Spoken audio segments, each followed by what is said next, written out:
천국 열쇠팀 귀한 찬양 감사합니다. 우리 따뜻한 격려의 박수로 함께 하겠습니다. 감사합니다. 고맙습니다. 우리 좌우 앞에 있는 분들과 인사를 나눌까요? 반갑습니다. 환영합니다. 축복합니다. 오늘도 신실하신 주님의 은혜와 사랑이 우리 성도님들 가운데 넘치시기를 축복합니다. 우리 그런 기대를 가지고 하나님 말씀 같이 나누도록 하겠습니다. 잠깐 우리 천국 열쇠 팀을 좀 소개하고 말씀 들어가도록 하겠습니다. 천국 열쇠 팀은 전홍철 장로님께서 기도해 주셨죠. 팀장님으로 계시고 리더의 강미자 권사님, 김태원 권사님, 김미아 권사님, 신계주 집사님, 양계순 권사님이 섬기고 계시고 부리더의 문태규 안수 집사님, 강명화 성도님, 김만성 집사님이 섬기고 계십니다. 우리 천국 열쇠팀 이름이 너무 귀하죠. 천국 열쇠팀. 이 땅에서 풀면 하늘에서 풀리고 이 땅에서 매면 하늘에서도 매이는 그런 아름다운 팀이 될 수 있도록 여러분 위해서 계속 기도해 주시기를 바랍니다. 우리 드려진 예물 위해서 함께 기도하시겠습니다. 아버지 하나님 감사합니다. 오늘도 주의 백성들을 존전에 불러주시고 말씀 앞에 세워주셨습니다.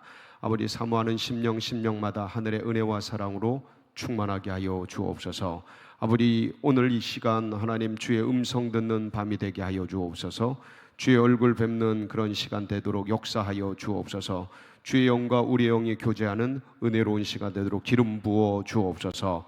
아버지 그래서 사람이 떡으로 사는 것이 아니라 하나님의 입에서 나오는 말씀으로 은혜로 사는 것을 오늘도 확인하며 확신하며 나가는 복된 시간으로 역사하여 주옵소서.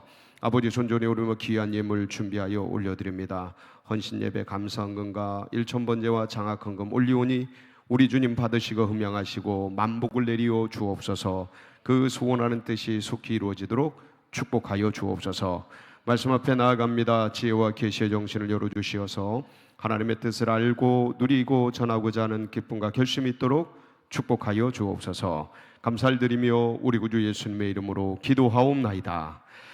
아멘. 오늘 이 말씀은 다윗의 기도에 대한 그런 말씀입니다. 여러분들 기도하면 우리 믿음의 백성들은 기도가 필수죠. 아멘이시죠? 네, 기도 오늘 이 밤도 여러분들 뜨거운 기도로 주님 앞에 나아가는 복된 시간 되시길 바랍니다. 믿는 백성들 가운데 기도는 영적 성장의 가장 좋은 도구이고 필수 불가결한 그러한 것이 되겠습니다. 근데 기도는 불완전한 인간들이 완전하신 하나님 앞에 신 앞에 설 때에 본능과도 같은 것입니다. 위험하고 어렵고 힘든 일을 만날 때 그러니까 인간이 불완전한 인간이 완전하신 하나님 앞에서 신 앞에서 할 수 있는 최상의 도구가 뭐죠? 기도입니다. 그냥 터져 나오죠. 제가 이제 이번 주에 저기 그 건강 검진을 받았습니다. 건강 검진을 받았는데 한 4년 전인가 5년 전에 대장에서 용종을 떼어낸 일이 있었습니다. 그래서 건강 검진 받는 동안 그 대장 검사 결과지를 봤는데 마치 무슨 숙제 검사 받는 것 같더라고요. 그래서 이제 봤는데 두구두구두구두구두구두구두구 과연 어떤 결과가 나왔을까요? 깨끗하답니다.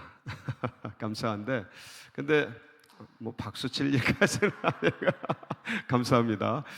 근데 예를 들어서 이제 이걸 막 조직 검사를 해야 되고 예를 드는 겁니다. 이제 용종이 또 뭔가 문제가 생겨서 그 조직 검사를 한다고 하고 그러면 조직 검사를 하려면 이제 보내야 되잖아요. 검사하는 대로 보내고 한 주나 두 주 있다가 이제 검사가 나올 텐데 그 사이에 마음이 어떨까요? 여러분들 건강검진 받는 분들은 거의 비슷할 겁니다. 마음이 조마조마하고 떨리고 그리고 특히 이제 조직 검사 들어가서 뭐 의사가 이거 별로 예후가 안 좋습니다 막 이랬어요. 그러면 그걸 검사 결과가 왔을 때 전화를 받거나 아니 검사 용지가 딱 왔을 때 그 열 때 그 마음은 어때요? 주여 아버지 도와주세요. 하나님 도와주세요. 기도가 절로 나와요. 이게 뭐예요? 본능이에요. 본능. 그러니까 그냥 불완전하고 미약한 인간이 하나님 앞에, 신 앞에 설 때에 그냥 터져 나오는 게 뭐냐면 기도예요. 기도. 하나님 도와주세요. 하나님 불쌍히 여겨주세요. 하나님 긍휼히 여겨주세요. 그냥 기도가 절로 나오죠. 아마 이런 게, 그래서 기도는 필수 불가결한 이것들인 것을 우리 믿음의 백성들은 다 압니다. 근데 믿지 않거나 아니면 교회에 다니고 신앙생활을 하는데 믿음이 연약한 분들은 이런 생각을 해요. 기도를 왜 하나? 여러분들도 어쩌면 처음에 그런 생각 하셨을지도 모릅니다.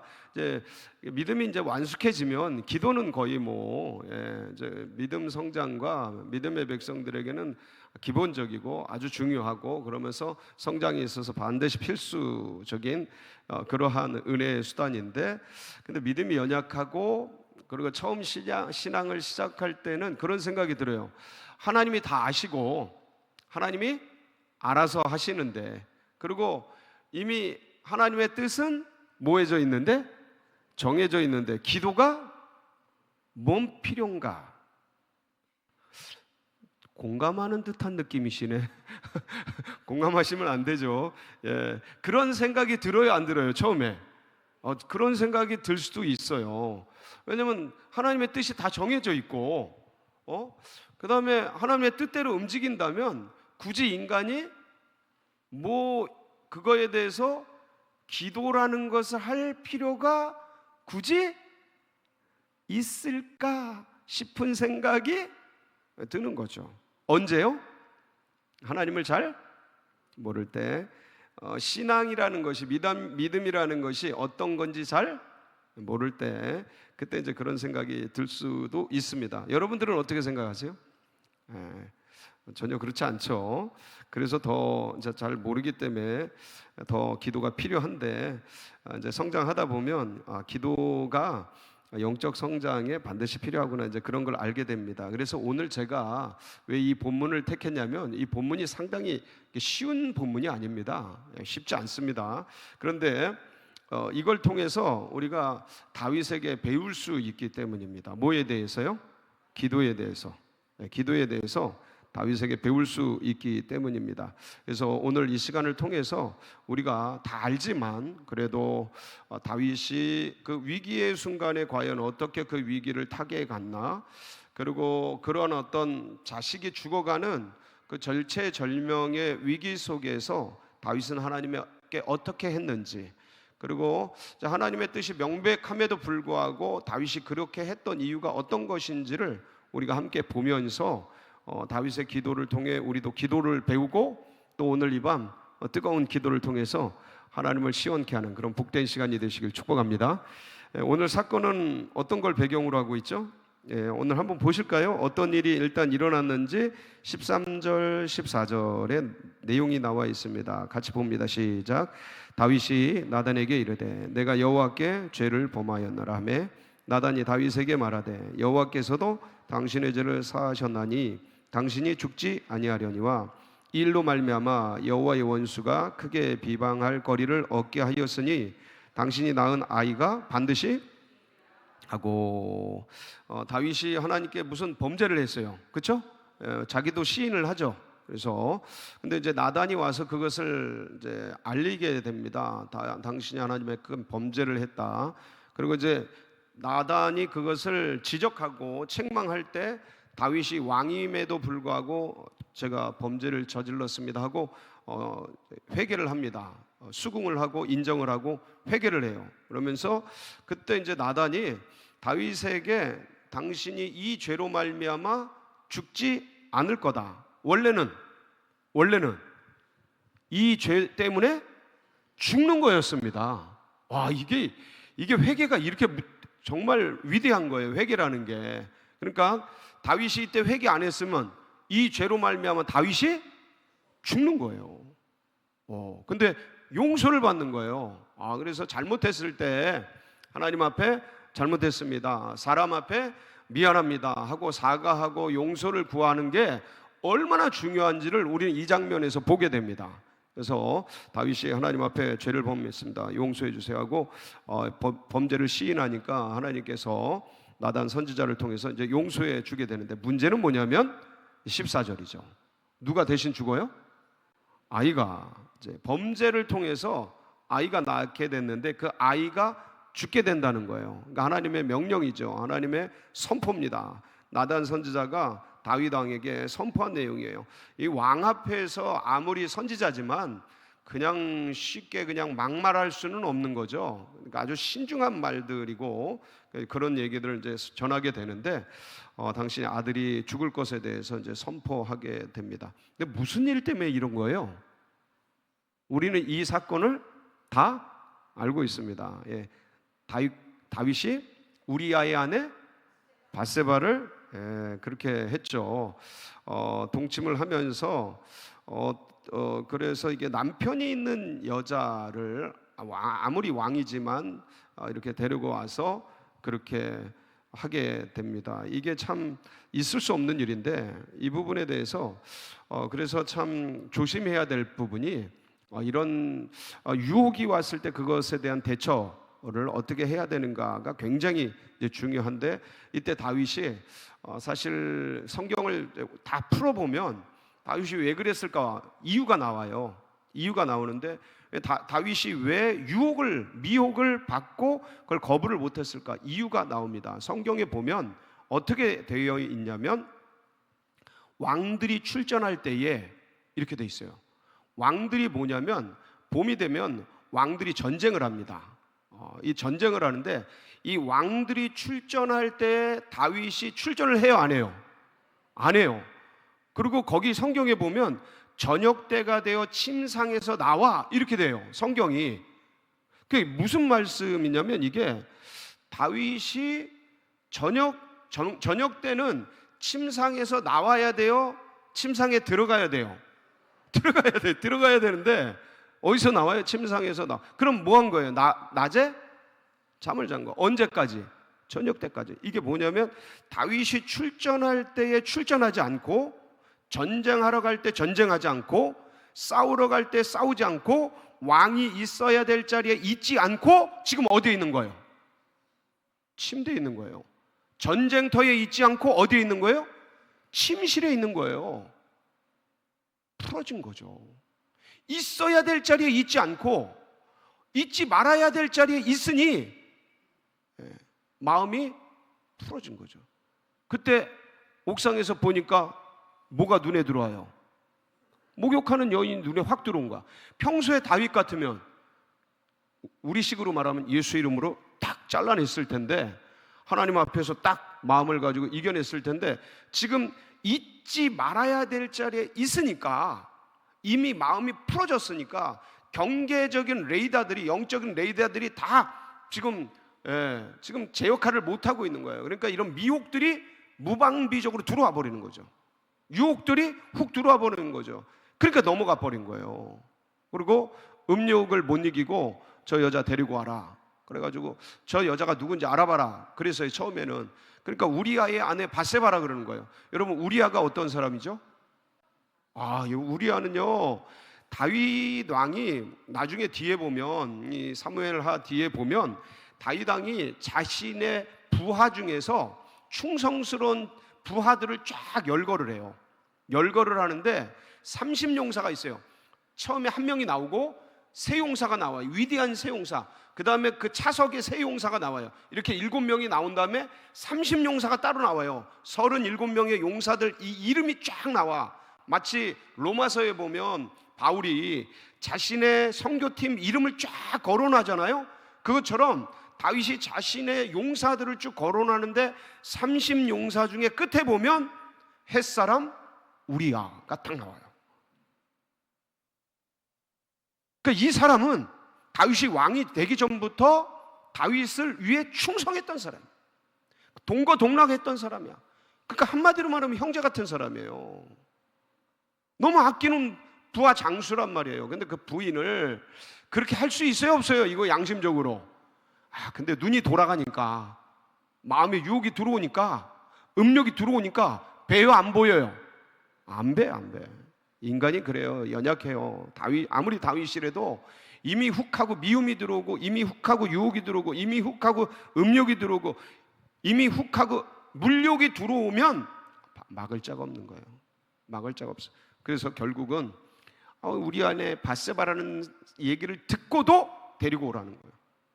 데리고 와서 이제 그렇게 동침을 하게 되죠. 그 동침한 여자가 이 밧세바가 소식을 전해요. 뭐 했다고? 임신했다고. 그러니까 이제 다윗이 그거를 알고 자기 그 행한 범죄를 무마하기 위해서 우리야, 전쟁터에 있는 우리야를 데리고 와가지고 술 먹이고 뭐 해가지고 들어가서 잠재우려고 그러는데, 이 우리야가 얼마나 충성스러운지 저는 그 장면 볼 때마다 야, 진짜 우리야 같은 부하를 데리고 있는 다윗은 진짜 행복한 사람이다, 그럴 생각이 들 정도로 충성스러워. 야영을 하고 막 그래서 집에 들어가서 자거라. 그래야 이제 이 우리야가 자기 부인 밧세바와 자야 자기 이 다윗이 행한 범죄가 가려지거든요. 그래서 들어가라고 했는데, 아니 무슨 말이냐고, 우리 요압 장군과 우리 병사들이 지금 야영을 하면서 전쟁터에 있는데 내가 어떻게 침실에 들어가서 편안하게 잠을 자냐고. 다윗은 잠을 자다가 깨가지고 나와가지고 이 짓을 벌였는데, 그 부하 장수는 어떻게 우리 군사들이, 우리 장군이 지금 야영하면서 전쟁터에 있는데 내가 들어가서 침실에서 잠을 자냐고, 이런 얘기를 하는 거예요. 야, 진짜. 그러면서 안 들어가. 그래가지고 그 다음날 술을 이빠이 먹이고, 이빠이? 예, 술을 가득 먹이고 그냥 진수성찬을 차려가지고 막 먹여가지고 했는. 그래 이제 취중에 이제 가서 혹시나 잠들 줄 알았는데, 취중인데도 들어가요, 안 들어가요? 안 들어가. 야영을 해버려요. 야영을 해버려. 이런 사람이 어딨어. 그래가지고 결국은 이 다윗이 편지를 써요. 요압 장군에게 전쟁터에 맨 앞에서 딱 보내고 나머지 군사들은 확 빠져나와라. 그래서 우리아를 죽여버려라. 편지를 써요. 그래서 그거를 누구에게 줘요? 우리아에게 줘. 우리아에게. 요압에게 갖다 주라고. 요압 장군에게 갖다 주라고. 야, 이거는 한번 우리가 막 연극 같은 거로 만들었으면 좋겠어. 한번. 이 장면이 너무 기구해. 편지를 들고 누구를 죽이라는 편지를 들고, 자기를 죽이라는 편지를 들고 요압 장군에게 가는 거예요. 야, 너무 슬퍼요. 근데 이 우직하고 충성스러운 햇사람 우리아는 이걸 그대로 가서 전해. 그리고 결국 요압은 이 다윗 왕의 뜻을 알고 전쟁터에 맨 앞자리에 가가지고 확 죽인 다음에 빠져나와요. 적군에 의해 죽죠. 아군에 의해 손에 죽은 게 아니야. 다윗이 진짜 물리적인 칼을 써서 죽인 게 아니야. 적군에 의해서 죽어요. 그러니까 겉의 모양은 완전 범죄 같은 거예요. 완전 범죄. 근데 누구 눈은 못 속여요? 하나님 눈은 못 속여요. 하나님 눈은 못 속여요. 그래서 나단이 와가지고, 이 나단이 12장에 보면, 이 앞절에 보면 당시 부자가 있고 가난한 사람인데, 그 가난한 사람 그 하나 뺏어가지고 부자가 자기 행인에게, 온 사람에게 대접하는 이런 일들이 이스라엘에서 있습니다. 다윗이 그 얘기를 듣고 나단 그 사람 죽여야 된다. 그게 당신입니다. 그런 장면이에요. 이 앞에까지가. 그게 당신입니다 라는 나단 선지자의 얘기를 듣고 다윗이 그때 정신이 번쩍 납니다. 그러면서 엎드려 하나님 앞에, 죄송합니다, 제가 범죄했습니다 하고 회개를 합니다. 이 회개가 위대한 거예요. 하나님 앞에. 사람들은 보통 자기 범죄를 이게 들켰을 때 감추려고 그래요, 드러내요? 감추려고 하죠. 그리고 다윗은 지금 누구예요? 신분이 왕이에요. 여러분들 만만치 않습니다. 이게 드러낸다는 게 쉬운 일이 아니에요. 근데 정직하게 드러낸 거예요. 이게 하나님의 용서의 근거예요. 하나님 앞에 자신의 죄를 인정하고 엎드려서. 자, 근데 문제는 뭐냐면, 다윗은 안 죽지만 다윗이 낳은, 범죄로 낳은 그 아들은 이제 죽는다는 그 선포를, 하나님의 뜻을 받은 거예요. 그러고 나서부터 어떻게 돼요? 우리 한번 볼까요? 어떻게 되나? 15절 시작. 나단이 자기 집으로 돌아가니라. 우리아의 아내가 다윗에게 낳은 아이를 여호와께서 치심에 심히 앓는지라. 이게 병들고 아프게 됐어요. 이게 앓는다는 이 병이 앓으면서 점점점 심각해져가지고 어떻게 될 것 같아요? 앞으로 죽을 것 같아요. 왜냐하면 주님의 선포가 있었잖아요. 나단의 선포가 있었고, 그리고 그날 밤 바로 애가 아파지기 시작하고, 이 아픔은 정도가 굉장히 강렬한 거예요. 센 거예요. 그러니까 뭐 감기 같은 게 아니고 애가 이제 급속도로 죽어가는 거죠. 누가 잘못했어요? 다윗이 잘못했어요. 아버지가 잘못했어요. 그걸 자기가 알아. 남들도 알아. 하나님도 알아. 다 알아. 내가 부족하고, 내가 미련하고, 내가 연약하고, 내가 모자라고, 내가 죄인이고, 내가 한 잘못이고, 내가 한 범죄예요. 그렇다고 애가 죽어가는데 가만히 있을 부모가 세상에 어디 있어요? 나는 모자라고, 나는 미약하고, 나는 부족하고, 나는 연약해도 지금 내 새끼가 내 눈앞에서 죽어가고, 내가 잘못하고 내가 부족했다 하더라도 내 새끼가 눈앞에서 죽어가는데 가만히 있을 부모가 세상에 어디 있어요? 여러분 가만히 있겠어요? 내가 잘못했으니까 애가 죽어도 할 말 없지. 가만히 있으시겠어요? 가만히 있을 폼인데요. 보니까 아무도 가만히 있지 않죠. 어떤 부모가 이렇게 될 때 가만히 있겠어요? 그러니까 그때 터져 나온 게 뭐예요? 기도예요. 기도는 본능이라니까. 하나님 앞에 내가 잘못하고, 내가 실수하고, 내가 부족하고, 내가 모자라고, 내가 연약하고, 내가 죄를 짓고, 내가 범죄했어도, 그러나 진짜 고통스럽고, 진짜 힘들고, 진짜 아프고, 진짜 감당하기 어려울 그때에 하나님 앞에 할 수 있는 인간의 최상의 도구가 뭐예요? 기도예요. 기도. 16절이죠. 한번 보실까요? 어떻게 하나? 시작. 다윗이 그 아이를 위하여 하나님께 간구하되, 다윗이 금식하고 안에 들어가서 밤새도록 땅에, 다윗이 신분이 왕이라 그랬어요. 근데 하나님 앞에서는 뭐예요? 그냥 아무것도 아니에요. 벌거벗는 거예요. 계급장 다 띄고, 하나님 앞에서는 계급장 다 띄고 그냥 한 사람으로, 한 예배자로 머무는 거예요. 하나님 앞에 간구하는 거죠. 하나님 금식하는 거예요. 기도하는 거예요. 밤새도록 철야하는 거예요. 엎드려서. 며칠 동안 해요. 며칠 동안. 18절 앞에 보면 며칠 동안? 이래 만에. 며칠 동안? 7일 동안 주님 앞에 금식하면서 간구하면서. 저기 보면 이제 궁에 있잖아요. 다윗이 왕이니까 궁에 있는데 그 궁 안쪽으로 들어가면 뭐가 있냐면 땅이 나와요. 땅이 들어요. 16절 잘 보세요. 다윗이 그 아이를 위하여 하나님께 뭐 하고요? 간구하되. 다윗이 뭐 하고요? 금식하고 안에 들어가서. 안이 어디예요? 왕궁 안에 정원이에요. 밤새도록 어디 엎드려? 땅에 엎드린 거예요. 땅에. 방에 들어간 게 아니에요. 좋은 자리에 들어간 게 아니고 그냥 땅에 엎드린 거예요. 땅에 엎드려서 하나님 앞에 간구하는 거예요. 자, 여기서 우리가 집중할 게 이 간구예요. 간구. 이게 히브리어로 하난이라는 뜻이에요. 하난. 한번 따라해 볼까요? 하난. 이 하난이 뭐냐면 단순한 요구나 부탁 이런 것 정도가 아니에요. 그러니까 어떤 진중한, 어떤 정중한 그런 청원 이런 의미를 넘어서는 거예요. 하난이라는 건 뭐냐면 애절한 애원, 자비를 구하는 애절한 그런 표현들이에요. 그래서 다른 말로 말하면 긍휼히 여겨주길 바라면서 간절히 원하는 마음, 이런 게 이제 하난이에요. 하난. 그러니까 지금 다윗이 누구 앞에 간구하는 거예요? 하나님 앞에 하난하는 거예요. 하난. 주님, 나를 불쌍히. 이게 기도예요. 그러니까 하나님의 뜻이 정해져 있는데 죽을 거다 이거예요. 지금 나단 선지자를 통해 얘기했어요. 근데 이 불가능하고 너무 힘들고 괴롭고 아프고 감당하기 어려운 인생이 하나님 앞에 할 수 있는 최고의 도구가 뭐냐면 하나냐, 간구하는 거예요. 엎드려서 주님, 저를 뭐 해주세요? 불쌍히 여겨주세요. 하나님 긍휼히 여겨주세요. 하나님 도와주세요. 하나님 지켜주세요. 하나님 자비를 베풀어 주세요. 이게 하나님이에요.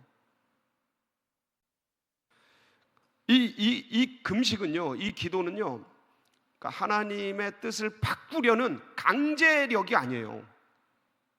그러니까 기도는 내가 기도하면 하나님 다 들어주셔, 이런 어떤 강제적인 그런 게 아니에요. 기도의 본질은 뭐냐면 하나님이 나를 뭐 해주시도록? 긍휼히 여겨주시도록, 불쌍히 여겨주시도록. 그러니까 이 기도라는 게 하나님의 뜻을 바꾸는 강제적 도구가 아니라 하나님께 긍휼을 입히도록 하는 애원인 거예요. 이게 하나님의 본질이에요. 그래서 주님께 긍휼을 바라고 자비를 바라고 불쌍히 여김을 바라는 이 간절함, 이 하나님, 이게 다윗이 주님 앞에 올려드린 기도의 내용이다라는 거예요.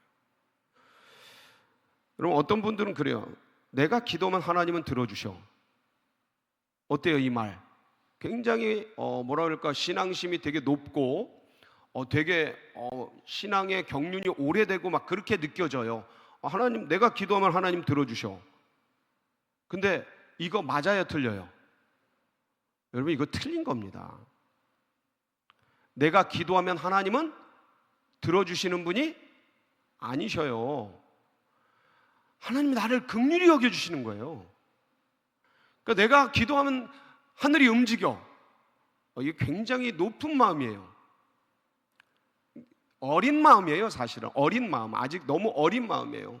그러니까 기도는 내가 하나님께 하늘에 올리면 역사되고 하나님이 막 들어주시고 그런 도구가 아니라, 기도의 본질은 뭐라고요? 나를 긍휼히 여겨주시옵소서, 나를 불쌍히 여겨주십시오. 그 신약 성경 보면 마태마가 누가 요한 보면 예수님이 지나가실 때 눈에 보이지 않는, 눈이 안 보이는 소경들이나 나병 환자들이나 그분들이 늘 외쳤던 그 말씀 있잖아요. 다윗의 자손 예수여 나를. 여러분, 이게 예수 기도예요. 예수 기도의 본질이 다윗의 자손 예수여 나를 불쌍히 여겨주소서. 주님, 이 죄인을 불쌍히 여기, 주 예수 그리스도시여 이 죄인을 불쌍히. 호흡을 내뱉을 때 주 예수 그리스도시여, 들이마실 때 죄인을 불쌍히 여기소. 예수여 불쌍히 여기소. 예수 불쌍히. 예수. 이게 예수 기도예요. 사막의 교부들이 한 달, 두 달, 1년, 2년 주님 앞에 이 예수 기도를 한 거예요. 예수 기도. 그러니까 나를 긍휼히 여겨주시옵소서, 나를 불쌍히 여겨주시옵소서. 이 하나님 이 기도의 본질이에요. 내 마음대로 내가 기도하니까 하나님 뜻받고, 이거는 진짜 위험한 사고고 위험한 기도입니다. 그래서 다윗은 그렇게 기도해서, 하나님 앞에 하나님 저를 불쌍히 여기소, 하나님 저를 긍휼히 여겨주시옵소서. 그래서요 그렇게 하나님 앞에 기도했다. 그랬더니 주님께서 어떻게 해요? 자 보세요. 간절히 금식하면서 며칠 동안 계속 그러냐면 일주일 동안 이제 그렇게 계속합니다. 근데 결국 이 아이가 어떻게 됩니까? 죽게 돼요. 자, 근데 다윗이 금식하고 땅에 엎드려서 막 밤새도록 기도하고 밥도 안 먹고 막 그러니까 주변에 있는 신하들이 마음이 어떨까요? 애가 타죠.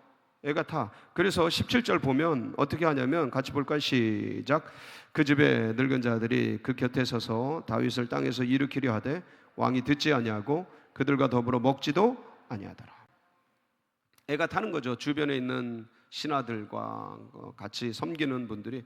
근데 이제 이래 만에 애가 죽어요. 자, 죽으니까 이 사실을 다윗 왕은 지금 땅에 엎드려서 주님 불쌍히 여겨주소서, 주님 도와주시옵소서, 하나님 이 죄인을 긍휼히 여기시옵소서. 아마 이게 이제 눈물과 그 지난날의 죄악을 생각하면서 아마 굉장히 그 다윗의 시편 51편이 아마 이런 간구와 통회와 자복과 금식과 기도 속에서 아마 어떤 시상들이 전부 떠올랐을 겁니다. 모르긴 몰라도 그날 밤 그렇게 간구하고 금식하며 기도하면서 그때 그 간절함 내 영혼을 정직함 새롭게 하소서, 이 죄인이 죄악 중에 출생하였나이다 그러면서 성령의 은혜를 새롭게 하소서, 이 기도의 시상들이 그 기도 속에서 쫙 나왔을 거예요. 자, 문제는 뭐냐면 그 주변에 있는 신하들은 애타는 거예요. 왕이 저러고 있으니 먹지도 않고 마시지도 않고 잠자지도 않고 땅에 엎드려서 지금 이슬을 맞았는지 안 맞았는지 내가 잘 모르겠는데, 어쨌든 그 처절한 상황 속에서 몸부림치면서 자기 자식 구해달라고 하나님께 기도하고 있으니 너무 주변에 있는 사람들은 애절한 거예요. 근데 그래도 다윗의 아들이 죽었어요. 죽었어. 다윗은 그러고 있으니까 몰라. 근데 신하들은 지금 소식을 들었어. 애가 아프니까 왕비가 막 간호하지 않겠어요? 바세바가 왕비니까 간호하지 않겠어요? 그래서 죽었어. 죽은 소식을 누가 제일 먼저, 그 주변에 있는 대신들이 제일 먼저 알겠죠. 그 대신들이 와가지고 이제 서서 야, 큰일 났다. 왕의 아들이 죽었어. 야, 이를 어쩌냐. 야, 이거 어떡하냐. 저 살아있을 때 저렇게 금식하면서 지금 몸이 상하도록 저렇게 구하고 계시는데 이거 죽었다는 소식 알면 쇼크 살 텐데. 여러분들 그런 거 있잖아요. 어르신들 이렇게 막 이렇게 건강검진하거나 아니면 이렇게 몸이 안 좋아서 병원에 갔는데 큰 병이 들었어. 그러면 자식들이 그 얘기를 그냥 아버지 이 큰 병이래요. 얘기하기가 쉬워요, 어려워요? 겁나 어려워요. 왜냐면 쇼크 받아가지고 더 나빠질 수 있으니까. 인지상정에 이게 다 알아요, 서로. 자식들은 다 알아. 그래서 말 안 할 때가 더 많아요. 어르신은 어차피 그렇게 오래 못 사실 텐데 이런 걸 알려서 큰 충격받아서 가게 하실 필요가, 더 나빠지게 하실 필요가 뭐가 있냐, 이런 생각이 자녀들이 그냥 기본으로 들어요. 그 정직하지 않다라고 말하기가 어려워요. 그런 거. 예? 말을 안 하고 그냥 가벼운 어떤 뭐 그런 거래요. 폐렴이래요. 지나간대요. 이렇게 보통 얘기하지. 아버지 큰 병입니다. 어머니 큰 병입니다. 얘기 못해요. 그러니까 이 신하들이 똑같은 거야. 지금 신하들이 아들이 죽었습니다. 이 얘기를 지금 못하는 거예요. 근데 다윗이 눈치가 백단이야. 신하들이 수근수근 거리는 거 보니까 사건이 일어난 거예요. 그래서 묻죠. 예, 그게 이제 18절이에요. 18절 한번 볼게요. 시작.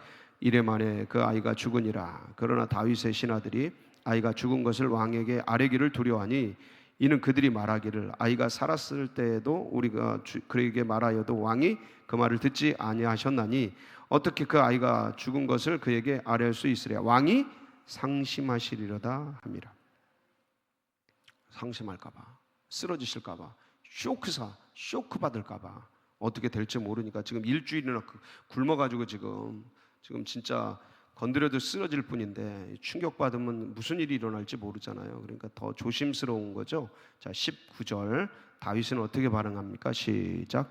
다윗이 그의 신하들이 서로 수군거리는 것을 보고 그 아이가 죽은 줄을 다윗이 깨닫고 그의 신하들에게 묻되 아이가 죽었느냐 하니 대답하되 죽었나이다 하는지라. 자, 다윗이 뭐해요? 사람들이 수군거리는 걸 보고 아이가 죽은 것을 다윗이 깨닫게 됩니다. 알게 돼요. 파악하게 돼요. 인지하게 돼요. 자, 이 부분에서 다윗이 이제 죽었구나 하고 미친 듯이 발광하고 막 그렇게 막 쓰러지고 거품 물고 신하들은 그럴 줄 알았어요. 근데 어떻게 반응을 해요? 20절. 자, 20절 시작. 다윗이 땅에서 일어나 몸을 씻고 기름을 바르고 의복을 갈아입고 여호와의 전에 들어가서 경배하고 왕궁으로 돌아와 명령하여 음식을 그 앞에 차리게 하고 밥 먹는 거야. 갑자기 옷 잘 차려입고 갑자기 밥 먹는 거야. 이게 뭐냐라는 거예요.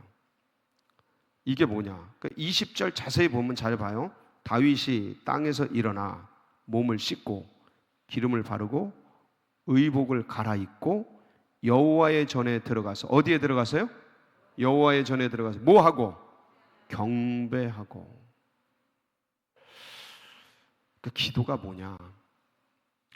기도는요, 하나님의 뜻을 알아가는 도구예요.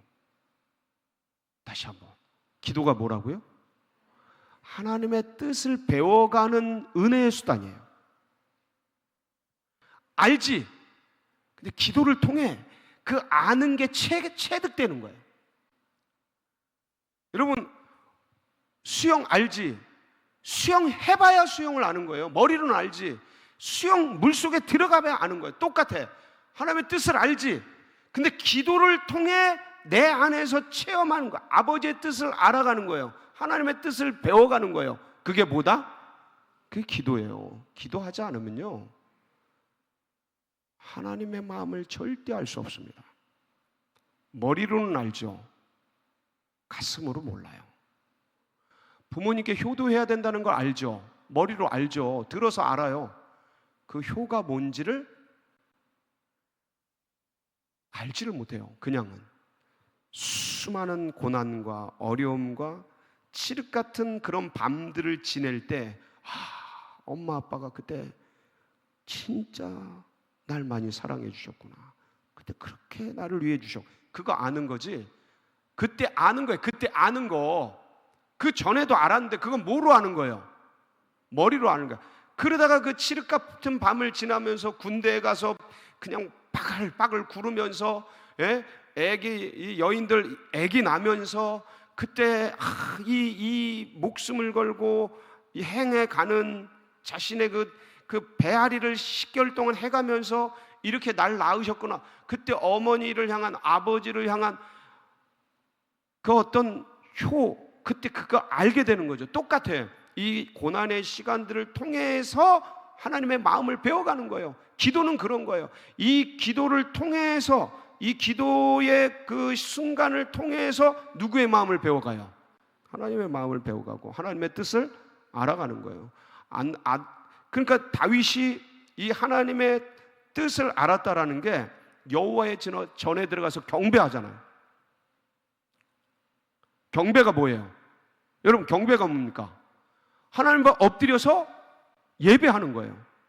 근데 이 경배, 여기서의 경배는 하나님 앞에 예배하는데 어떻게 예배했다는 거예요?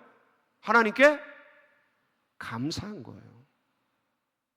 이 내용이 그래요. 내용 맥락이 하나님의 전에 들어가서 경배 자체가 엎드려 경외하다라는 건데, 근데 이 엎드려 경외하다라는 전에 들어가서 지금 다윗이 하고 있는 이 경배의 본질이 뭐냐면 하나님 감사합니다. 하나님 감사합니다. 하나님의 뜻을 안 거예요. 하나님의 마음을 안 거예요. 하나님의 의도를 배운 거예요. 그래서요, 여러분들, 진짜 기도하는 사람들은 기도의 결과에 관계없이, 기도의 결과에 어떻게 왔다 갔다 하는 사람들이 아니라 기도의 과정 속에서 누구를 배워가요? 하나님을 알아가는 거예요. 하나님을 배워가는 거예요. 그러니까 내가 기도했어. 근데 하나님은 안 들어주셨어. 하나님 나빠. 이게 아니고, 하나님이 들어주셨어. 하나님 좋아. 이게 아닌 거예요. 이 기도의 과정을 통해서 누구를 배워가는 거예요? 주님을 알아가고 주님을 배워가. 그래서 기도는 결과가 아니라 과정이다. 다시 한번, 기도는 결과가 아니라 뭐라고요? 과정이에요. 이 과정에서 기도는 결과가 아니라 관계인 거예요. 이 과정의 관계를 통해서 주님과 같이 동거동락하며 배워가며, 이 시간들을 통해서 지금 주님이 뭘 원할까? 이걸 이렇게 몸부림치면 살려주시겠지? 어떻게 되지? 그런데 그 과정 속에서 주님을 배워가는 거예요. 하나하나 알아가는 거예요. 여러분, 기도하지 않으면 절대로 주님을 몰라요. 알 수가 없어요. 무슨 자판기처럼 내가 기도하면 응답하고, 내가 기도하면 응답하고, 이런 자판기적인 그런 것들은 진짜 하나님을 알아가는 게 아니에요. 그건 미신이에요. 그건 광신이에요. 그건 기독교의 하나님이 아니에요. 그건 기도하는 게 아니에요. 기독교의 기도가 아니에요. 그거야말로 기복신앙이에요. 기독교는 기복신앙이 아니에요. 결과적으로 기복이죠. 하나님이 복을 주시니까. 결과적인 건, 그 복은 고난도 될 수 있고 이렇게 죽음도 될 수 있어요. 아픔도 될 수 있고 환난도 될 수 있어요. 세상이 말하는 그런 복이 아니에요. 그 복은 하나님을 알아가는 거예요. 하나님을 배워가는 거예요. 하나님과 깊어지는 거예요. 하나님과 친밀해지는 거예요. 이 도구가 뭐다? 기도예요. 다윗은 지금 그거 하고 있는 거예요. 여러분들 오늘 이 밤 여러분들 그런 시간을 갖길 바랍니다. 그래서 나의 기도가 깊어지고 내 기도를 통해 주님을 배워가고 우리의 기도를 통해 주님과의 관계가 깊어지고 친밀해지고, 그래서 하나님 아버지, 그러니까 그리 아니하실지라도 응답, 내가 기도했는데 죽여? 하나님 있는 거야 없는 거야? 마치 가인처럼 내 제사를 안 받아? 가인이 그러잖아요. 그 동생 때려 죽이잖아. 분노하면서. 그건 예배가 아니죠. 그건 기도가 아니죠. 그건 하나님을 아는 사람이 아니죠. 그리 아니하실지라도 주님 감사합니다. 기도는 결국 그래서 주님의 뜻을 알고 그 뜻에 절대적으로 순종하는 게 기도의 열매예요. 그래서 저는 오늘 여러분들이 이 기도로 깊이 나아가기를 바랍니다. 그래서 주님을 깊이 배워가고 익혀가는, 특별히 우리 천국 열쇠팀, 천국 열쇠 너무 이름 좋지 않아요? 땅에서 그렇게 풀고 하늘에서 풀고, 땅에서 메고 하늘에서 메게 되는 아름다운 천국 열쇠팀, 그리고 여기 계신 모든 분들이 되시길 주의 이름으로 축복합니다. 같이 기도하시겠습니다. 여러분, 먼저 오늘 우리 천국 열쇠팀 헌신하며 나아가는데, 우리 천국 열쇠팀 잠깐 자리에서 다 같이 일어나실까요? 천국 열쇠팀, 예, 우리 일당 100의 용사들인데 같이 축복하면서 여러분들 축복의 손을 쭉 뻗고 같이 기도하는 겁니다. 눈을 감고, 하나님, 우리 천국 열쇠팀 가운데 하나님 오늘 다윗의 기도가 이루어지게 하여 주시고, 아버지 하나님 정말 주님을 친밀히 알아가는 그런 천국 열쇠팀이 되게 하시고, 하나님 우리 교회의 기둥 같은 팀이 되어서 하나님 나라 위해서 충성하고 끝까지 하나님 기도하며 나아가는 그런 복된 팀이 될 수 있도록 축복하면서 우리 주여 부르짖고 축복하며 기도하며 나갑니다. 부르짖습니다. 주여